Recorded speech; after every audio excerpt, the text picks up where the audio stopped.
You know, working the holidays is a common occurrence for some industries that, don't stop for the holidays, especially for the younger and new employees. But that wasn't going to stop proud Papa from spending Christmas with his daughter. Pierce Vaughan is a flight attendant for Delta. But after being scheduled to work both Christmas Eve and Christmas Day, her dad decided that he would spend the holidays with her in the sky. They flew together from Fort Myers, Florida to Detroit and then on to Massachusetts.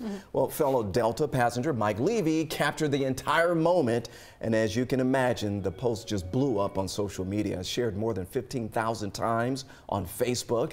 In the post, Levy praised the duo by saying what a fantastic father and wishes the both of them a Merry Christmas.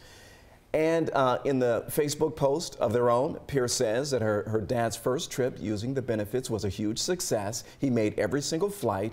She continued to thank the wonderful gate agents around the country for making all of this happen.